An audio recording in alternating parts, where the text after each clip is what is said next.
Bonjour à tous, quelques mots sur la paracha de la semaine, parachat Re'eh. Alors nous sommes en plein cœur du livre de Devarim que nous avons commenté il y a 4 parachutes déjà.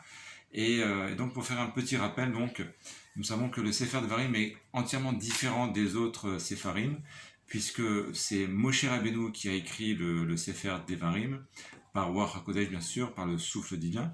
C'est-à-dire que dans le livre de Devarim, Moshe Rabbeinu va préparer cette nouvelle génération, après 40 ans de désert, à rentrer en Eretz Israël.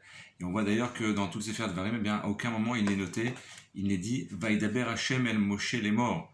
Ainsi, Dieu a dit à Moshe, puisque, comme on retrouve dans les précédents Sfarim, puisque dans le Sefer Devarim, c'est Moshe lui-même qui parle.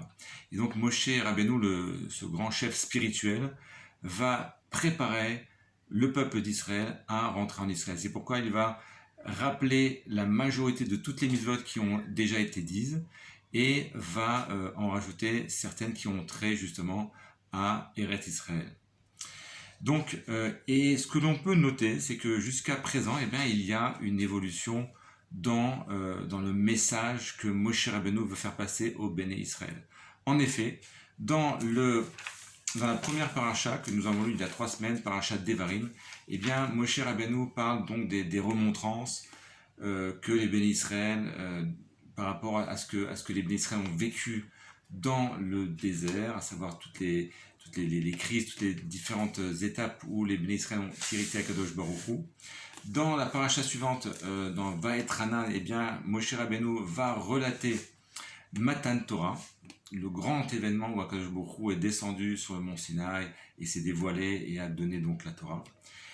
Dans la parashat Ekev que nous avons lu la semaine dernière, eh bien, le centre du sujet était Nachalat Haaretz, c'est-à-dire que l'entrée même en Eretz Israël, comment les Béné Israël vont hériter de la terre, etc. Donc les bienfaits de tout Eretz Israël, Vachalta Vesavata, tu te nourriras de la terre d'Israël, etc. Et dans notre paracha, eh bien, nous avançons dans le message et nous retrouvons que le message principal, eh bien, c'est à présent, une fois qu'on est rentré en Eretz Israël, eh bien, c'est Jérusalem. On doit s'orienter vers Jérusalem. Il y a dans la deuxième montée un passouk, un verset clé que nous allons lire.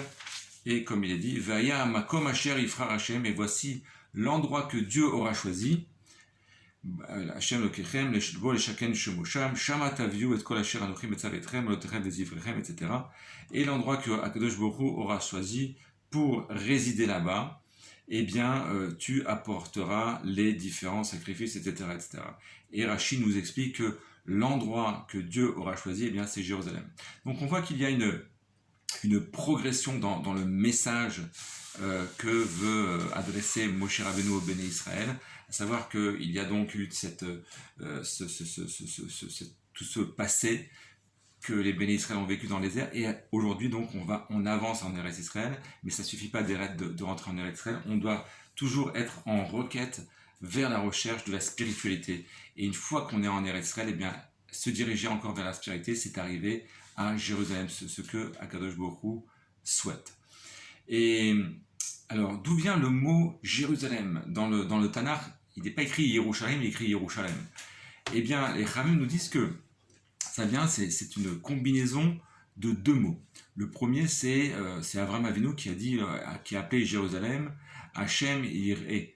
Har Hashem Yireh, la montagne que Dieu va montrer, et donc Hashem Yireh, c'est la première partie de Jérusalem. Et la deuxième, eh bien, c'est Shem qui est un des fils de Noé, Shem ben Noach, qui a nommé Jérusalem comme étant Ir Shalem. Ir Shalem, c'est la ville entière, la ville intègre. Et donc, Akadosh Baruch Hu a voulu, pour cette ville sainte, eh bien, qu'elle soit attribuée à ces 2 grandes personnes, Shem ben Noach et Avraham Avinu, et c'est pour ça que nous avons Yireh de Avraham et Shalem de Shem ben Noach, et donc nous avons Yerushalem. Yerushalem, donc c'est la combinaison donc de ces 2 grandes appellations de ces deux grands personnages. Ce qu'il y a de particulier, c'est que juste après le pasuk nous dit Usmartem lifnei Hashem Elokechem, atem uvnechem v'chule v'chule, et tu te réjouiras lorsque tu viendras à Jérusalem devant Dieu et tu apporteras les sacrifices, etc., etc. Donc on voit que Jérusalem, c'est pas simplement la ville sainte, mais c'est également la ville où on se réjouit. Alors qu'est-ce qu'il y a de si particulier à Jérusalem, la ville sainte? Eh bien, dans Jérusalem, Yerushalayim, c'est-à-dire que c'est la ville Shalem, c'est-à-dire c'est une ville intègre, une ville où il y a une plénitude entre le corps et l'âme. Puisque c'est à Jérusalem où on va manger les sacrifices, donc on parle également de côté matériel. Mais Jérusalem a pour effet donc de faire cette union, Yerushalayim, donc cette plénitude entre Akadosh Baruch Hu et le peuple juif. C'est là où Akadosh Baruch Hu réside, c'est là que Akadosh Baruch Hu va décider de construire le Beth Amikdash et pas à un autre endroit. Et c'est pourquoi, et c'est également, cette shlemut s'exprime également entre l'homme, chez le juif, entre l'homme, entre son corps et son âme. C'est-à-dire que l'âme peut s'élever et en étant élevée, eh bien, elle va également élever la matière.